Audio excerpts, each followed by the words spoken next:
Hello साथियों, तो स्वागत करती हूँ मैं अपने सुपर स्टडी पे। कल के हुए एग्जाम 14 जेपीएससी का पेपर 2 का एनालिसिस देख लेते हैं कि उसका सही सटीक आंसर क्या है।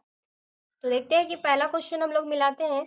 तो बहुत ही सटीक आंसर मैंने ढूंढा है। तो आप सबका कितना सही हो रहा है जरूर बताएंगे और मैं भी बताऊंगी कि मेरा भी कितना सही हो रहा है।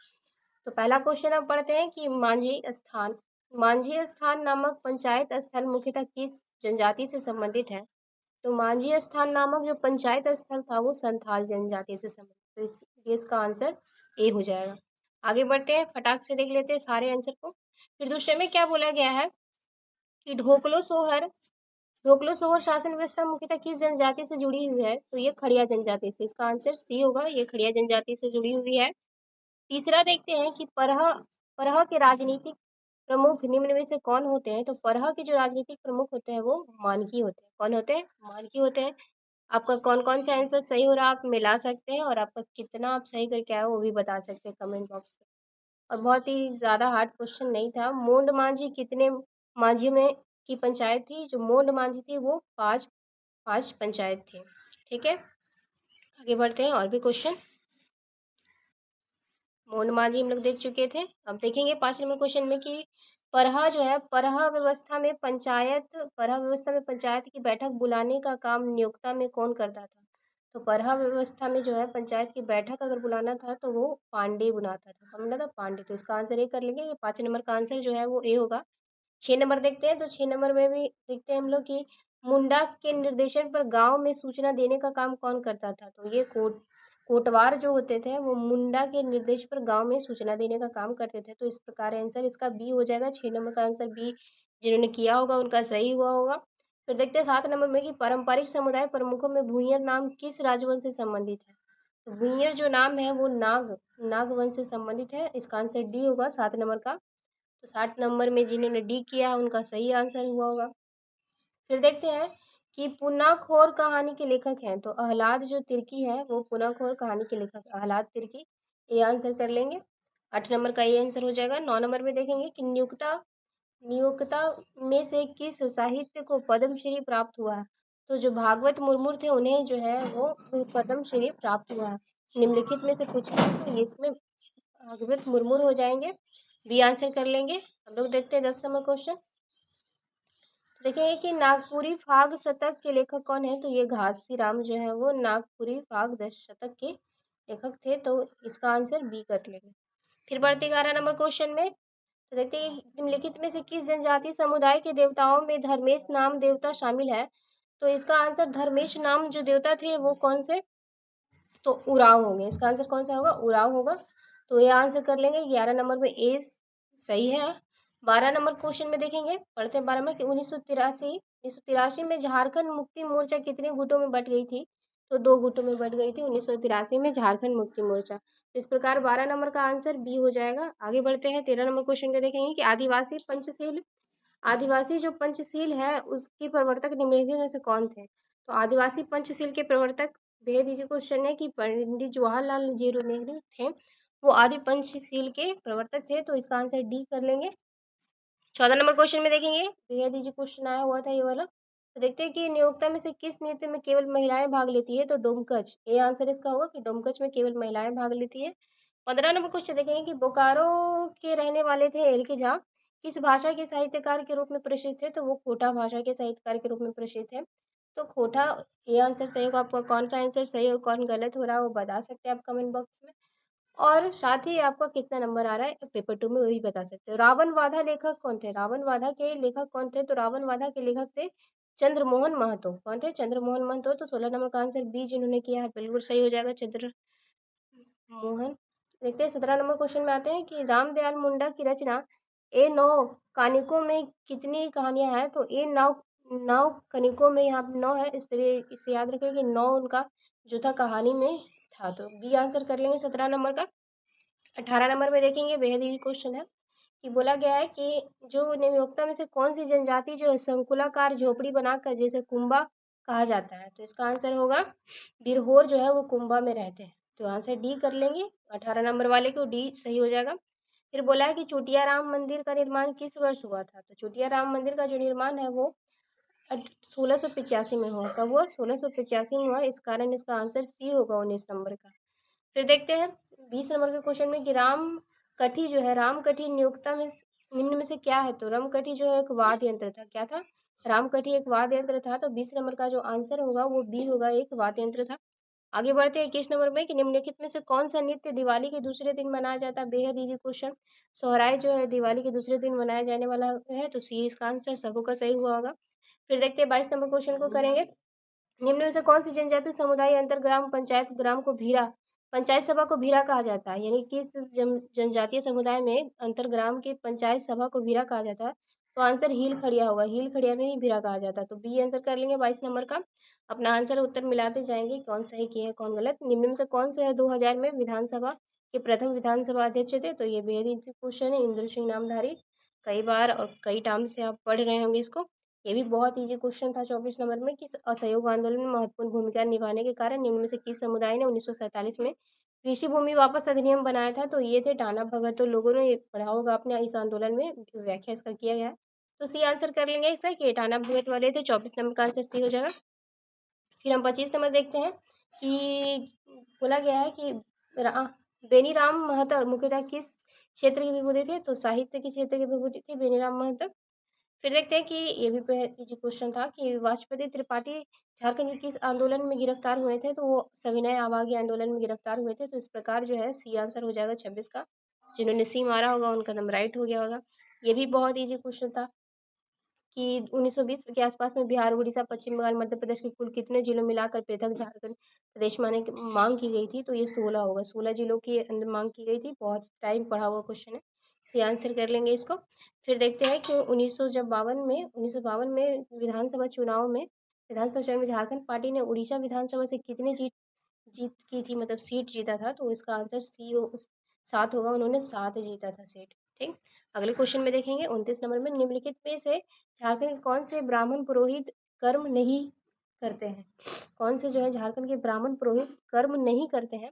तो इसका आंसर ये होगा डी, कि जो साकल दीपी ब्राह्मण है वो कर्म नहीं करते हैं। तो इस तरह डी कर लेंगे 29 नंबर क्वेश्चन का। फिर आते हैं 30 नंबर क्वेश्चन में कि पांडे भावे राय निम्नलिखित में से किसके दीवान थे? पांडे जो भाव राय थे वो फनी मुकुट राय के दीवान थे। तो इसका आंसर सी कर लेंगे, फनी मुकुट राय। आगे बढ़ते हैं। झारखंड का प्रथम और तैरता हुआ सौर संयंत्र कहाँ स्थित है? तो रांची। ये करंट का क्वेश्चन है और पढ़ा हुआ काफी टाइम। फिर बोला गया 32 नंबर क्वेश्चन में हम लोग देखने वाले हैं, ये भी रुकिए तो 32 नंबर क्वेश्चन में हम लोग देखने वाले हैं। तो 32 नंबर में भी बहुत ही जो क्वेश्चन आया था कि जो दामोदर घाटी निगम परियोजना उसके अंतर्गत सर्वप्रथम किस बांध का निर्माण किया गया था? तो आपको पता होगा कि तिलैया जो है सर्वप्रथम बना, क्योंकि 1953 में तिलैया बना, मैथन 57 में बना, कोनार 59 में बना है। तो सबसे पहले जो बना वो तिलैया बांध बना है। ठीक है। आगे बढ़ते हैं 33 नंबर क्वेश्चन पे कि दामोदर घाटी परियोजना की संकल्पना प्रशासन मस्तिष्क में कब अनुकूलित हुई थी? तो 1943 में जो है वो मतलब प्रशासन के मस्तिष्क में अनुकूलित हुई थी, आई थी। तो बी इसका आंसर कर लेंगे। फिर देखते हैं कि एकीकृत बिहार झारखंड उग्रवाद की जो शुरुआत है वो किस जिले से हुई थी? तो वो जहानाबाद जिले से हुई थी। ये आंसर इसका करेंगे। इसको मिलाना था कि झारखंड में 3 जो भूकंपीय क्षेत्र थे विभाजित किया गया, उनको चुनना था। तो इसका आंसर बी होगा। और ये वैसे भी आप मतलब कि अंदाजा ही कर लेते, क्योंकि जो झारखंड है, दक्षिणी झारखंड, वो अति अल्प प्रभावित है भूकंप से। तो इस प्रकार इसका आंसर बी होगा। जिन्होंने बी किया होगा इसका आंसर, तो अंदाजे से मारते तो सही हो जाता। 35 नंबर का आंसर क्या करेंगे? बी करेंगे। ठीक है। आगे बढ़ते हैं। फिर हम लोग 36 नंबर पे चलते हैं। 36 नंबर में भी अंदाजा से मारने वाला क्वेश्चन था। तो इसका आंसर ए होगा कि मृदा अपरदन के लिए सही विकल्प का चयन करना था। तो ये था ताप, आर्द्रता और हवा। ये सब सही हो जाता। फिर देखते हैं 37 नंबर पे कि जो बताया गया कि झारखंड के किस जिले में अपेक्षाकृत जो है मृदा क्षरण होता है? तो वो पश्चिमी सिंहभूम था, वहाँ पे मृदा क्षरण अधिक अधिक होता है। ये देखेंगे झारखंड में कितने राष्ट्रीय उद्यान है? तो एक राष्ट्रीय उद्यान है। बहुत टाइम पढ़ चुके होंगे। इसका मुझे कंफ्यूजन है, इसका बताएंगे कि आपने क्या एग्जाम में किया है। तो जो 39 नंबर क्वेश्चन है ना, उसका आंसर आप बताएंगे कि इसका आंसर क्या होगा। ठीक। प्रॉपर मिल नहीं पा रहा। ठीक है। फिर देखते हैं 40 नंबर की झारखंड का वन किस प्रकार का है? तो उष्णकटिबंधीय वन है। फिर आगे बढ़ते हैं कि झारखंड की जलवायु कोपेन की जलवायु के विभाजन के अनुसार झारखंड में कौन सा जलवायु प्रदेश उपलब्ध है, तो ये होता है CWG और AW होता है यहाँ का जलवायु झारखंड का। BADG क्वेश्चन था पेपर 2, सबको हार्ड लग रहा था पर वही आसान था सबसे ज़्यादा। झारखंड में विगत 5 वर्षों में प्रति भूमि की स्थिति क्या रही है, तो प्रति भूमि जो है प्रतिशत में बढ़ रही है, तो ये इसका आंसर कर लेंगे। फिर 43 नंबर क्वेश्चन में देखेंगे तो केंद्रीय जो है प्रदूषण नियंत्रण बोर्ड ने 19 से 21 रिपोर्ट जैविक ऑक्सीजन मांग के आधार पर निम्न में से कौन सी नदी सर्वाधिक प्रदूषित है। ये तो पढ़ा हुआ क्वेश्चन है कि स्वर्ण रेखा प्रदूषित हो जा रही है, तो 43 नंबर का क्वेश्चन जिन्होंने ए किया होगा स्वर्ण रेखा, उनका सही हो गया होगा। फिर देखते हैं 44 नंबर करने वाले हैं कि झारखंड में किस फसल के उत्पादन में अपेक्षाकृत अधिक है, तो ये आम होगा। आम यहाँ पे सर्वाधिक अपेक्षाकृत फसल है। फिर ये सब तो बहुत इजी क्वेश्चन है। 45 2011 की जनगणना की नगरीय दर के आंकड़े पूछ रहे हैं, तो ये 24.05 होगा। फिर देखिए ये सब दिमाग से लगाने वाला क्वेश्चन था। 2011 और 2022, तो ये तो 11 का पता था कि इतना जनसंख्या दर है और 22 का इतना जनसंख्या है, तो इस तरह से इसका आंसर बी हो जाता है। दे दीजिए क्वेश्चन। ये तो जनसंख्या दर ही पूछ लिया है झारखंड का, जो कि हम काफी टाइम से पढ़े, तो इसका सी कर लेंगे 6640। फिर ये भी बहुत इजी था।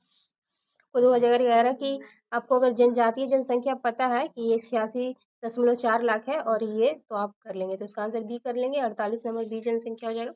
39 नंबर 49 पे आते हैं, तो 1921 और 11 की जनसंख्या वृद्धि दर संबंध आंकड़े बताना था, तो ये देखिए इसका आंसर ये हो जाता है। देखिए 2011 का आपको जनसंख्या पता था ना, उस तरह से ये सारे ऑप्शन में नहीं थे, तो ये थे, तो इस ए मारते तो सही हो जाता, तो इस प्रकार इसका आंसर ये हो जाएगा। कुछ ज्यादा हार्ड क्वेश्चन नहीं, ये तो प्रीवियस ईयर क्वेश्चन है। मैंने पढ़ा था कितनी बार कि झारखंड में जो है जन वन योजना संकल्प शुरुआत की गई थी, तो 15-16 में की गई थी, तो 50 का आंसर बी कर लेंगे। ये भी बेहद इजी क्वेश्चन। पेपर 2 बहुत आसान है। निम्न में से कौन सी उष्ण जलप्रपात झारखंड में मौजूद है, तो तेतुलिया आप जानते होंगे कि झारखंड में मौजूद है, कई बार हम लोग पढ़ चुके हैं। ये भी देखिए पूछा गया कि झारखंड में भौगोलिक इतिहास को शांत काल के नाम से जाना जाता है, तो इसका आंसर डी होता है कि जो शांत काल है वो डी है। ठीक है, तो आंसर इसका डी कर लेंगे। फिर देखिए दामोदर नदी घाटी निर्माण के काल के संबंध से सही विकल्प बताएं, तो दामोदर नदी घाटी जो बना वो डिवोनियन से पेरिनियन काल में बना हुआ। बेहद इजी क्वेश्चन आया था पेपर 2 में। फिर ये अनुसंधानों को सजाना था, तो इसमें कौन सा बड़ा बात था। अनुसंधानों को हम लोग कई बार जो पढ़ चुके हैं कि जो ये राष्ट्रीय भारतीय ला अनुसंधान है 1924 में बना है, उसके बाद इसका और इसके बाद इसका निर्माण हुआ, इसका आंसर ए होता। कई बार हम लोग देख सकते हैं तो 54 का आंसर जिन्होंने ए किया होगा उसका राइट हो गया होगा। ये भी बेहद इजी क्वेश्चन है कि कैसे बना हुआ।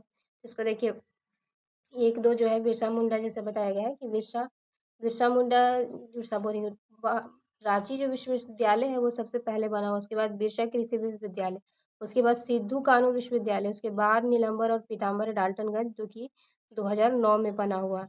तो इसका आंसर इस प्रकार से क्या होता, तो ए होता है इसका आंसर।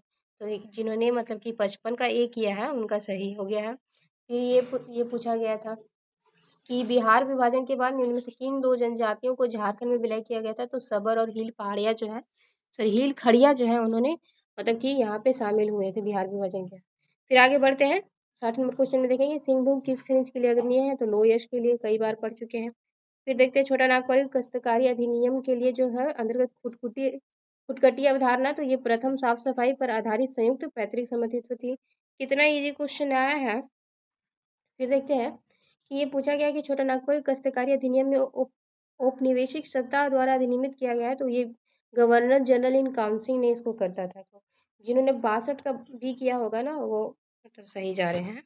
63 नंबर देखेंगे तो 63 नंबर में भी पूछा गया है उससे ही कि जो छोटा नागपुर का जो नागपुर काश्तकारी अधिनियम है, उसके अंतर्गत जो है जनजातियों की भूमि गैर जनजातियों को हस्तांतरित होती है, तो कब होती है, सामान्यतः निषिद्ध है सीमित अपवादों पर, तो इसका आंसर सी कर लेंगे 63 नंबर का।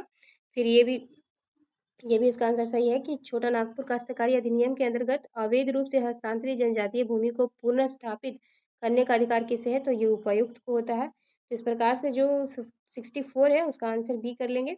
आगे बढ़ते हैं हम लोग। छोटा नागपुर काश्तकारी अधिनियम से ही रिलेटेड है कि भू राजस्व प्रणाली, तो ये हो जाएगा मुंडारी खुट खुट कुट्टे, ठीक है, खट्टी। फिर देखते 66 बेहद इजी क्वेश्चन कि संथाल परगना का जो अधिनियम था उसमें जातियों की भूमि का पुनर्स्थापन क्या है, तो वो समय सीमा से बाधित है, तो 66 का आंसर जिन्होंने बी किया उसका सही है। आप बताएंगे कि आपका कितना सही है, तो और मुझसे भी पूछेंगे तो मैं भी बताऊंगी। तो संथाल परगना काश्तकारी अधिनियम में प्रवर्तक सर्वाधिक निर्णायक भूमिका किसकी होती है? तो उपायुक्त की होती है। पेपर 2 तो बहुत ही जबरदस्त रहा है। संथाल परगना के जो है 49 का कठोर प्रावधान किससे संबंधित? तो जनजातियों के विद्रोह और भूमि से हड़प से संबंधित है। फिर पूछा गया है कि झारखंड में जो पेशा एक्ट है, पेशा एक्ट 1996 के महत्व निम्नलिखित में से कौन सा का जो है सही रूप से स्पष्ट है? तो ये सही है कि स्थानीय संसाधनों पर ग्राम सभा के नियंत्रण को सुदृढ़ करना ही पेशा एक्ट का उदाहरण है। ये सब तो बहुत पढ़ा हुआ क्वेश्चन है, आप लोग कई बार पढ़े होंगे, देखे होंगे। कौन सा पेपर बहुत हार्ड आ गया? तो सनंदा वन क्षेत्र समाचार में क्यों रहा था? क्योंकि सर्वोच्च न्यायालय ने इसे वन जीव अभयारण्य बनाने का निर्देश दिया था। तो इस तरह से इसका आंसर बी होगा। सब क्या बोलूं, क्वेश्चन कितना अच्छा था। संथाल परगना काश्तकारी अधिनियम के अंतर्गत संथाल खंड था, तो दुमका साहेबगंज गोड्डा देवघर कब से हम लोग पढ़ रहे हैं, तो इसका आंसर ये हो जाएगा। फिर इसको भी लगा लेते हैं, संवैधानिक दृष्टिकोण से संथाल परगना काश्तकारी अधिनियम जो है वो ये से अनुसूचित क्षेत्रों के प्रशासन से संबंधित है, तो सी आंसर हो गया। फिर है पुनर्वास का जो नीति है उसके अंतर्गत जिला स्तर पर पुनर्वास समिति का अध्यक्ष कौन होता है? तो जिला दंडाधिकारी होता है। 74 का बी आंसर लगा लेते हैं। ये Tata iron and steel company तो जानते हैं कि स्थापना 1907 में हुई है। बेहद इजी क्वेश्चन। चौथा जो एशियाई एथलीट चैंपियनशिप 2025 का शुभंकर क्या था? तो दलमा था। ये बहुत इजी क्वेश्चन आया था। तो ये देखिए, रूपी रानी तुर्की और लवली चौबे जो है इनका संबंध लॉन बॉल से है। ठीक, बी आंसर कर लेंगे 80 नंबर का। देहरादून का जो खेल हुआ था 38वां खेल, उसमें झारखंड ने 13 स्वर्ण पदक जीता है। ठीक है। फिर ये तो बेहद इजी क्वेश्चन, किस मछली को झारखंड की राजकीय मछली घोषित किया गया है? तो देशी मांगुर। फिर देखते हैं ये जो बजट 2025-26 में वाल्मीकि योजना का आर्थिक जो प्रतिमाह सहायता थी वो 2000 राशि थी। फिर देखते हैं ये जो पेड़ प्रेम में पेड़ होना, ये जनसीता क्रिकेट का, इसका तो मैंने एक पढ़ा है, एक वीडियो और भी डालना है। जनसीता क्रिकेट इसका आंसर हो जाएगा। फिर देखते हैं भगवान बिरसा मुंडा को जो एक्सीलेंट अवार्ड 2024 किसको दिया गया है? तो पुष्कर महतो को दिया गया है। फिर 86 देखते हैं, तो फूलो झानो जो है, फूलो झानो आशीर्वाद योजना कब की है? तो 2020 की है। ठीक है, आगे बढ़ते हैं। औद्योगिक क्षेत्र तो आप जानते हैं कि झारखंड में 4 है, इस प्रकार से आप 4 लगा लेंगे। फिर आगे बढ़ते हैं। झारखंड की पहली औद्योगिक नीति भी बेहद आसान है, 2001 में आई थी। 2002 में राज्य बनने के बाद पहले 2001 में आई थी। झारखंड का बजट मुख्यतः सामाजिक कल्याण से संबंधित है। बहुत ही अच्छा क्वेश्चन था। बोकारो तो आपको पता है कि तीसरी पंचवर्षीय योजना में बना हुआ है, इस प्रकार इसका आंसर सी कर लेंगे। फिर पुनर्वास नीति के बारे में बताया गया है, तो ये 2008 में आई हुई है, पुनर्वास नीति की अधिसूचना। फिर उर्वरक कारखाना तो पता है कि सिंदरी में है, झारखंड का उर्वरक कारखाना सिंदरी लगा लेंगे। झारखंड का औद्योगिक नीति 2012 के अनुसार पीपी क्या होता है? तो ये पब्लिक प्राइवेट पार्टनरशिप होता है। कई बार हम लोग पीपी भी पढ़ चुके हैं, प्राइवेट पब्लिक प्राइवेट पार्टनरशिप, तो बी इसका आंसर कर लेंगे। ये पुनर्वास का ही अनुदान राशि पूछा हुआ था, तो इसका 2 लाख आंसर होता है। मैंने तो 2 लाख ही मारा और सही भी है। फिर देखते हैं आप लोग कैसा मारे हैं, क्या मारे हैं, कमेंट्स बॉक्स में बता सकते हैं। झारखंड की पहली महिला जेटीवी सदाशा मिश्रा, इसमें थोड़ा सा कंफ्यूजन है, आप बता सकते हैं कि आपने क्या पढ़ा है। 2020 की 24 के मध्य कितनों पंचायतों को टीबी मुक्त किया गया है? तो 38 पंचायत जो है उन्हें टीबी मुक्त कर दिया गया है झारखंड में। फिर मानकी मुंडा जो छात्रवृत्ति योजना किस वर्ष लागू की गई थी? तो 2023 में लागू की थी, मैंने 2023 ही मारा है, तो इसका आंसर बी कर लेंगे। फिर 98 नंबर में कि प्लास ब्रांड ये ग्रामीण आदिवासी महिलाओं से संबंधित है, जिसमें 30 लाख प्लास ब्रांड दिए जाएंगे। और तेजस्वी योजना जो है विश्व बैंक के द्वारा जिन्हें चलाया गया है वो 21 जून 2016 को आया था, ये भी मैंने योजना में पढ़ा है। फिर देखते हैं कि आर्य योजना का उद्देश्य क्या था? तो युवाओं को कृषि की ओर आकर्षित करना जो है आर्य योजना का उद्देश्य था। तो ये थे पेपर 2 का विश्लेषण। आपको अच्छा लगा जरूर सेशन को लाइक कर दिया, जरूर बताइएगा कि आपके कितने सही हुए। ठीक।